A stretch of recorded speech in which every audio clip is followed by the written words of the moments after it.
But first, let's go to Trey Yingst. He's live on the ground in southern Israel. Trey. Yeah, Lawrence, good morning. I'm going to step out of the frame here. I do have some breaking news to discuss, but I want to just show you the scene behind me. As we speak, the Israelis are using artillery units to hammer the area along the Israel-Gaza border. You can hear it there. This is active fighting that's taking place. They're likely trying to hit some of the tunnel entrances where fighters have been popping out and ambushing troops. But I do want to start with that breaking news. According to reports right now, Bahrain says they have recalled their ambassador to Israel and that the Israeli ambassador has left Bahrain, Manama. And this is significant. And this is just coming in right now. And we should talk about this off the top because remember the Abrams Accords that were struck under the Trump administration back in 2020, bilateral ties between Israel and this key Gulf country.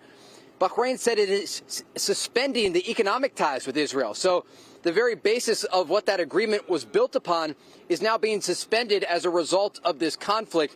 It's just yet another indication that the region and the communication and relationships that Israel has developed over the past several years are at risk amid this conflict. Now, behind me, inside the Gaza Strip, the fighting does continue. The Israeli military says 18 of their soldiers have been killed this week in battles with Hamas militants inside the Strip.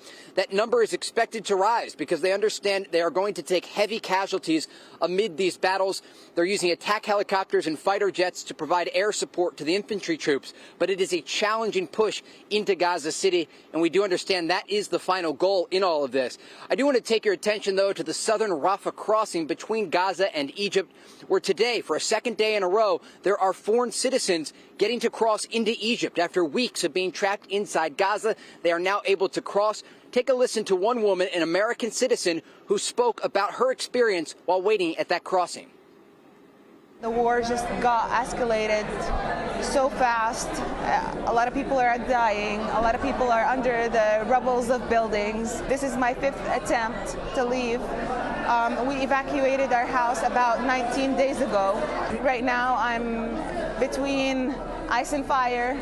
I don't know if I'm ever going to be able to see the family that I left behind or the friends that I left behind.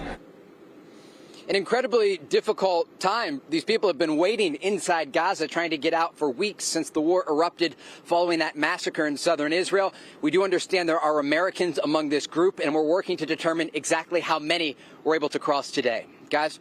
Hey, Trey, I was reading that apparently the IDF is now using AI, artificial intelligence, to identify and hit new targets. The breaking news where they are currently targeting, and I just heard one right there, Gaza sites with artillery. This suggests a different stage of the war because artillery is not precise. It's not surgical. It's more kind of shooting that way. It's a great point, and it illustrates just how challenging the fight is for the Israelis, because they are dealing with this tunnel network that allows Hamas fighters to pop out and ambush soldiers. It's how many of the 18 soldiers have died from RPGs or anti-tank guided missiles, and it hit them unexpectedly, and they're trying to operate in this area, but it is an urban battlefield with these tunnels in the different areas. So what we understand is taking place behind us is they're trying to hit those tunnel entrances so they can continue operating in this area. But the enemy that they're up against is an enemy that is not afraid to die. It's an enemy that says they will continue attacks against Jews, not just here in Israel, but around the world. I do want you to listen to Ghazi Hamid, a senior Hamas official who spoke over the past 24 hours about his take on the situation. Take a listen. Israel is a country that has no place on our land. We must remove that country because it constitutes a security, military, and political catastrophe to the Arab and Islamic nation and must be finished. We are not ashamed to say this with full force. We must teach Israel a lesson, and we will do this again and again. The Al-Aqsa flood is just the first time, and there will be a second, a third, a fourth, because we have the determination, the resolve, and the capabilities to fight. A few years ago, I interviewed Ghazi Hamid in Gaza City, and he is considered one of the more moderate members of Hamas, if you can believe that. And he is from their political wing, not their military wing. And I'm just going to step out of the frame here and let my cameraman pan in here, because there is significant artillery hitting positions right behind us. You can hear those pops in the distance.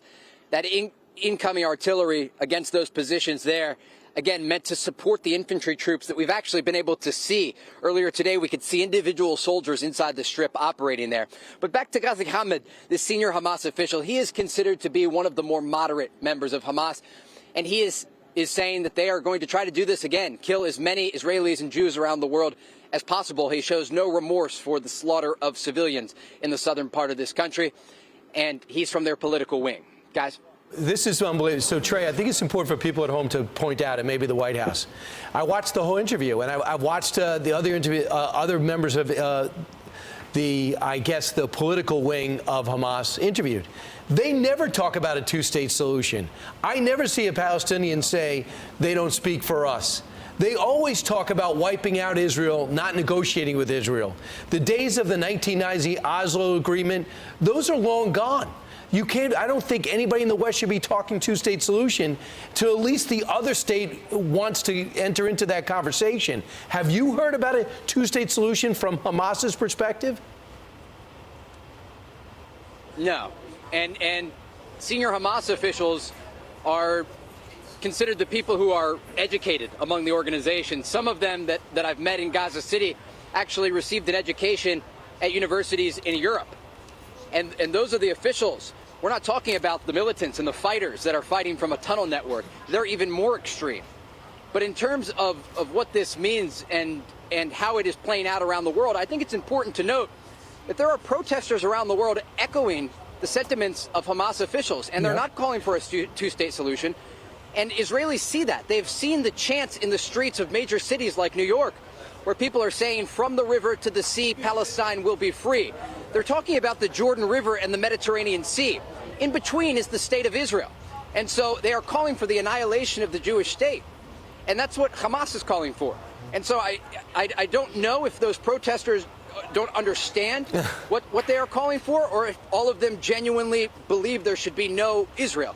But it is a dangerous situation, because what is playing out here on the ground is affecting the entire world. Protesters are taking to the streets.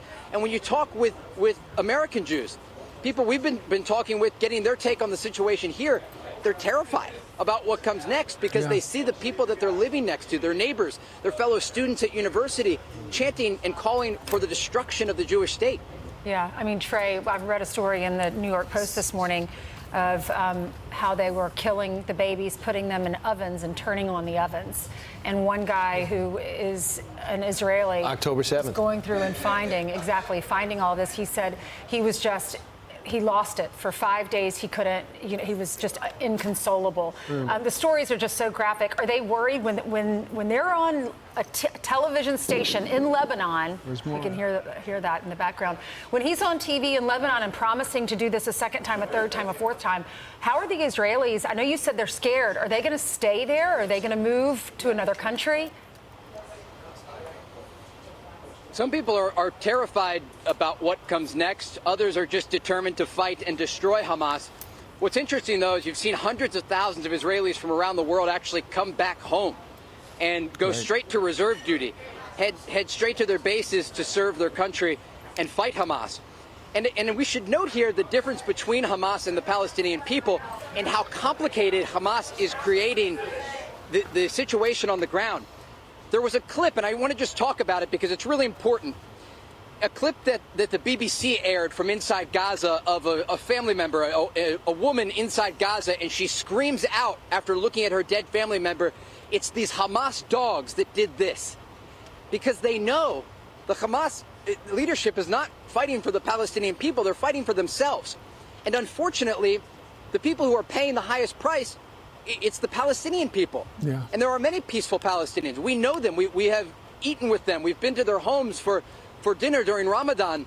And they are horrified about what's taken place. And there's a real understanding, especially in more moderate communities, in a place like East Jerusalem, where there are Palestinians who will go and work alongside Israelis at factories and in offices. They understand that what Hamas did has set the Palestinian cause back decades. Indeed. I love that clip. So we're going to hunt for that because we need to see it. All right. I'm Steve Doocy. I'm Brian Kilmeade. And I'm Ainsley Earhart. And click here to subscribe to the Fox News YouTube page to catch our hottest interviews and most compelling analysis.